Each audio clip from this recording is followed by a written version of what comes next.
everyone, welcome back to our channel. My name is Sophia, and today I want to talk about something that can completely change the way you speak English. Not your grammar, not your vocabulary, not even how many English words you know. I want to talk about your mouth. Yes, your mouth.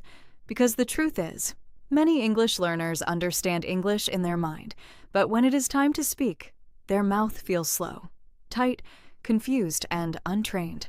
They know the word in their head, but when they try to say it, the sound does not come out naturally. The sentence breaks, the pronunciation feels forced, the confidence disappears, and that is exactly why this video matters. Because speaking English is not only about learning words, it is also about training your mouth to move in a new way. That is what we are going to do today. In this lesson, I will help you understand how to train your mouth to speak English smoothly, clearly, and confidently. We are going to go deep. We are going to talk about how English sounds are made, how American English feels in the mouth, how to practice every day, and how to build real speaking muscle so that English starts to feel natural. So stay with me until the end, because by the time this video is over, you will not only understand English speaking better, you will also know how to practice in a smarter way. And maybe, just maybe, this will be the moment when English stops feeling difficult and starts feeling possible. Let's begin. When most people think about speaking English, they think about the brain first. They think, I need more words. I need better grammar. I need to think faster. But here is the secret. Your brain may know the word already. Your mouth may not know how to produce it yet. That is why you can understand a sentence when you hear it, but when you try to say it, your lips, tongue, and jaw do not cooperate quickly enough. English speaking is physical. It is a skill. Just like playing the piano, typing fast, dancing, or learning tennis, speaking is not only knowledge, it is movement, and movement has to be trained. Imagine a girl walking through New York City. She hears people speaking around her in a fast, natural rhythm. A cashier says, "How's it going?" A friend says, "I'm heading downtown." Another person says, "That sounds great." To a learner, this may sound simple, but to speak it naturally, the mouth has to know how to shape those sounds quickly, smoothly, and without fear. That is what we are building today. Now, let me ask you something. Have you ever noticed that when native speakers speak English, their mouth seems relaxed? Their words glide, their sentence rhythm feels alive. They do not push each word separately. They connect sound to sound. That is because they are not trying to speak word by word. They are speaking sound by sound, and that is a huge difference. Many learners speak in a very careful way. Hello, how are you? But natural English sounds more like, hello, how are you? The mouth has to move with flow. So the first lesson is this. Do not treat English like separate blocks. Treat it like moving sound. Now, let us talk about the most important muscles for English speaking. Your lips, your tongue, your jaw, and your breath. These four things work together every time you speak.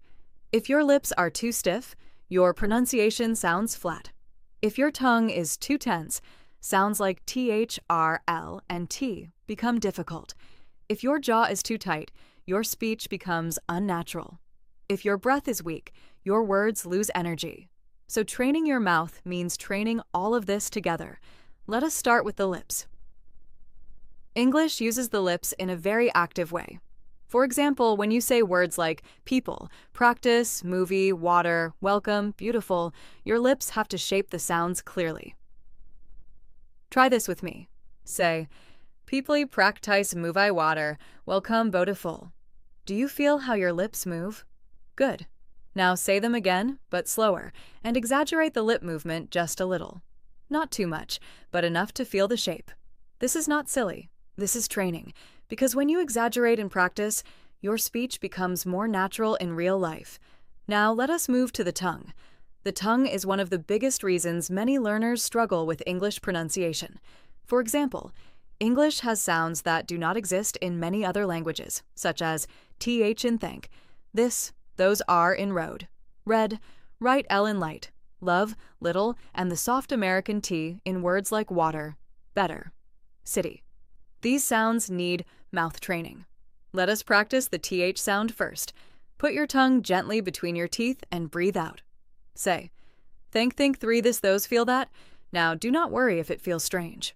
Strange is good in the beginning. Strange means your mouth is learning something new. Now, let us practice the American R. This sound is very important, especially if you want to sound clear in American English. To make the American R, your tongue does not touch the roof of your mouth the same way it might in other languages. Instead, the tongue pulls back a little, and the sound becomes rounded and smooth. Try saying, read right, really remember, rode again. Read right, really remember, rode excellent. Now, let us go to the American T. In American English, the T often sounds softer in the middle of a word. For example, water, better, city. Little letter, listen carefully to the shape of the mouth. The sound is not always hard, like a strong T. Sometimes it becomes smoother, almost like a quick flap. That is one reason American English sounds so connected. Now, let us talk about breath. Breath is power. If you breathe too shallowly, your speech feels weak. If you rush without breath support, your words collapse. If you hold your breath too much, your voice sounds tense. So here is a simple practice. Stand up straight, relax your shoulders, take a calm breath through your nose, then speak on the exhale. Say this, I am learning to speak English clearly. Again, I am learning to speak English clearly. One more time. I am learning to speak English clearly. That sounds better already, because you are not forcing the words. You are letting the breath carry them. Now, let me tell you something very important. A lot of learners try to speak English too fast. They think fast speech means fluent speech. It does not. Fluent speech is not rushed speech. Fluent speech is controlled speech. A person in Los Angeles may speak quickly, but the sounds are still connected and clear. A person in Boston may speak with a different rhythm, but the words still flow naturally. A person in Austin, Texas may sound warm and easygoing, but the mouth still knows how to shape each sound. You do not need to speak like a machine gun. You need to speak like a person who is comfortable. So now, I want to give you one of the best methods to train your mouth. Shadowing. Shadowing means listening to a speaker and repeating right after them, almost at the same time. This helps your mouth copy real English rhythm, stress, and pronunciation. Here is how to do it. Choose a short sentence. For example, how are you doing today? Listen once. Then repeat. How are you doing today? Again. How are you doing today? Now try to match the music of the sentence, not only the words, because English has music. And if you train your mouth to hear and repeat that music, your speaking becomes much stronger. Now I want to show you something that many learners never practice enough: mouth shape. English is not only about sound, it is also about how the mouth opens and closes.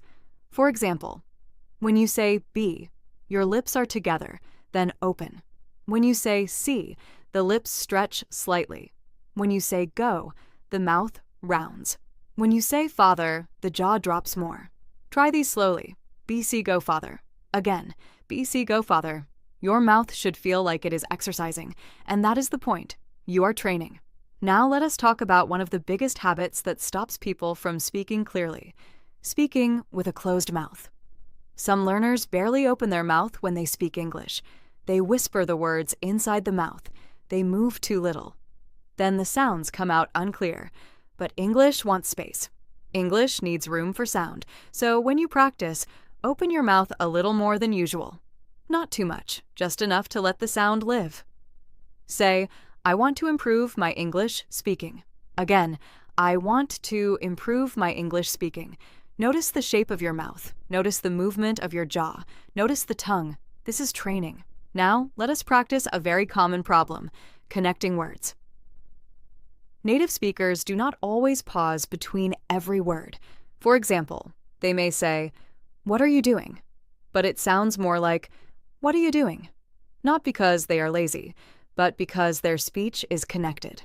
This connection makes English sound natural, so do not panic when you hear words blending together. Instead, train your mouth to blend too. Try, "What are you doing?"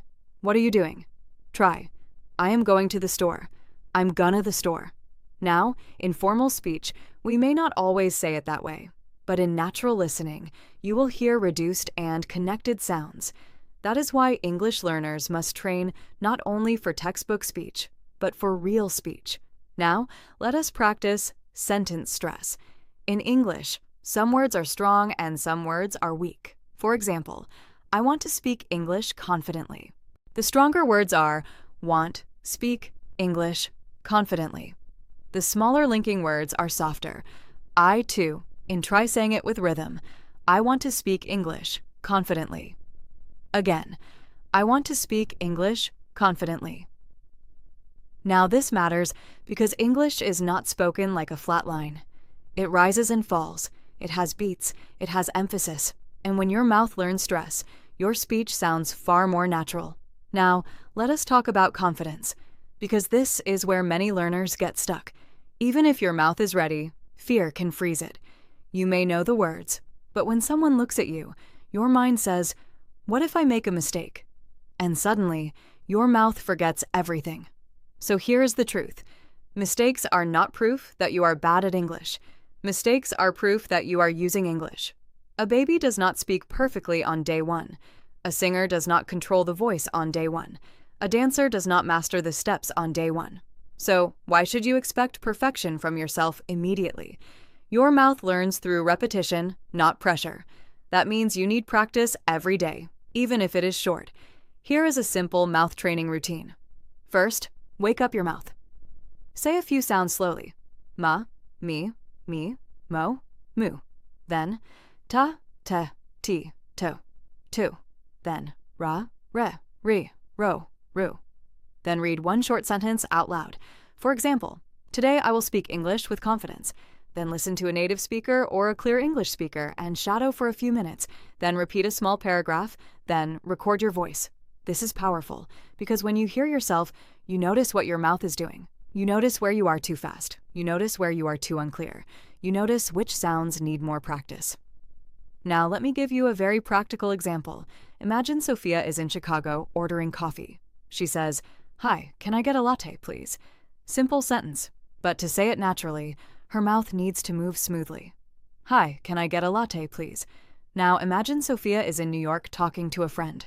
She says, "I'm running a little late, but I'm on my way." Again, this is not just about vocabulary. It is about mouth flow, breath, rhythm, and confidence. Now imagine Sophia is in San Francisco and someone asks, "How do you like the city?" She replies, "I really like it. It feels lively and friendly." The mouth must move through really, lively, friendly with ease. This is what real speaking sounds like. Not memorized words, not robotic phrases. Real, living language. Now, I want to talk about one more thing. Articulation. Articulation means how clearly you shape the sounds. If you mumble, articulation is weak. If you overpress, speech feels unnatural. If you relax and shape the sounds clearly, speech becomes easier to understand. A great way to improve articulation is to speak slowly first. Not forever, just at the beginning. Take one sentence. I would like to improve my pronunciation. Now say it slowly and clearly. I would like to improve my pronunciation. Then say it a little faster. I'd like to improve my pronunciation. Then say it again, naturally. I'd like to improve my pronunciation. That is the process. Slow, clear, natural. Never jump from 0 to fast. Build the path. Now let us go deeper into why your mouth may feel stuck. Sometimes the problem is not language knowledge. Sometimes the problem is the mouth is used to another rhythm. Your first language may use different sounds, different stress, different tongue positions, different breath flow. So the mouth must build new habits, and habits are formed by repetition. That is why a small daily practice can be more powerful than one big study session once a week. 5 minutes every day can change your pronunciation more than 1 hour once in a while. Because the mouth remembers repeated movement. That is how skill forms. So I want you to practice this idea. Do not only study English, train English in your mouth. Say the words, feel the movement, listen to the sound, repeat it, correct it, repeat again. That is the work. Now, here is a powerful speaking drill. Repeat after me. I can speak English clearly. I can speak English naturally. I can speak English with confidence. My mouth is learning new sounds. My speaking is improving every day. Again, I can speak English clearly. I can speak English naturally. I can speak English with confidence. My mouth is learning new sounds. My speaking is improving every day. Good. Now, let us make it more real. Imagine you are walking through Washington, D.C., and someone asks you for directions. You say, "Sure, go straight and turn left at the next corner." Imagine you are in Miami and someone invites you to dinner. You say, "That sounds great. I'd love to come." Imagine you are in Seattle and a friend asks about your day. You say, "It was busy, but it went well." These are normal, everyday sentences, and every one of them requires mouth training. Now, here is another secret. Read aloud every day. Yes, read aloud, not silently. Read with your mouth, because speaking is not born from silence. Speaking is born from sound. Choose a short article, a short dialogue, or a short paragraph. Read it with expression. Read it with rhythm. Read it with purpose. Do not just move your eyes across the page. Give your mouth a job. Your mouth learns by doing. Now I want to encourage you. Maybe you have felt embarrassed before. Maybe you have felt your pronunciation was not good enough. Maybe you have compared yourself to people who speak more easily. But I want to remind you of something beautiful. Every strong speaker was once a beginner. Every smooth voice was once rough. Every confident English speaker was once unsure. You are not behind. You are in training. And training means improvement is already happening, even when you cannot see it yet. So keep going. Train your lips, train your tongue, train your breath, train your rhythm, train your confidence, and most of all, train your mouth to trust English, because when your mouth trusts the language, your speaking changes. Now, let me leave you with a simple challenge. For the next 7 days, speak English out loud for a few minutes every day.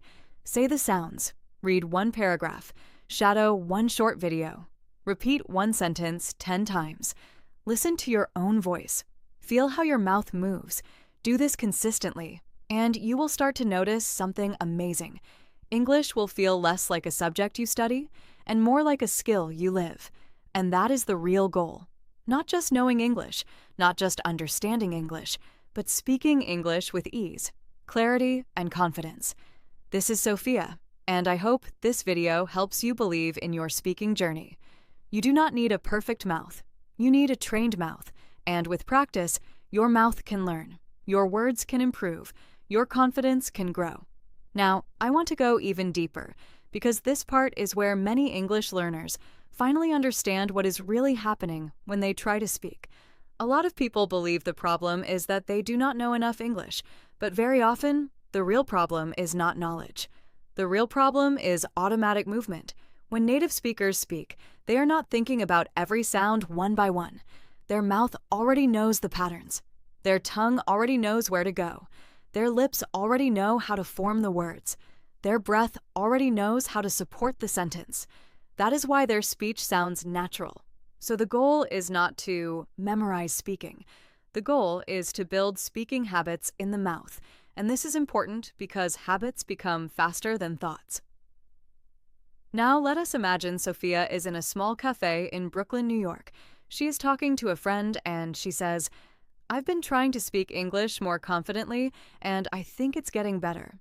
That sentence looks simple on paper, but the mouth has to move through a lot of things very smoothly. I've been trying to speak English more confidently and I think it's getting better. Notice how the sentence flows. The words do not come out like separate stones. They come out like a river. That is what you are training. Now, let's break this down more practically. When you speak English, your mouth should not freeze between words. For example, many learners say, "I want to learn English better." But natural English often sounds more connected. I want to learn English better. The difference is not only speed, it is flow, and flow comes from comfort. So here is a simple exercise. Take a sentence and divide it into small chunks. For example, I want Slash to speak English clearly. Now say each chunk separately, then combine them, then say the full sentence again, then say it one more time naturally. This helps your mouth learn how to transition between sounds. Those transitions are everything, because speaking is not only about starting words, it is about moving between them. Now let us talk about one of the most powerful parts of English speech, vowel sound control. Vowels are the heart of English pronunciation. If vowels are weak, the whole word sounds unclear. For example, compare ship and sheep, live and leave, full and fool, cat and cut. These are not small differences. These are mouth differences. The shape of your mouth changes the meaning. So let us practice carefully. Say, ship sheep, again, ship sheep, now, live leave, again, live leave now, full fool, again, full fool now, cat cut, again, cat cut. This is mouth training in its purest form because your mouth learns to hear and produce small sound differences that matter. Now, let us talk about rhythm again, because rhythm is one of the biggest reasons English sounds beautiful when spoken well. English is a stressed language. That means some words are emphasized more than others. For example, in the sentence, I really want to improve my speaking. The important words are stronger. Really, want, improve, speaking. Try it like this. I really want to improve my speaking. Again, I really want to improve my speaking. That rhythm creates natural English. Not every word is equally strong. Not every word gets the same energy. This is very important because many learners speak English like every word is equally important. But native English speakers do not do that. They use contrast. They use strong and weak words. And when you learn that, your mouth starts sounding more natural. Now, let me show you something even more useful.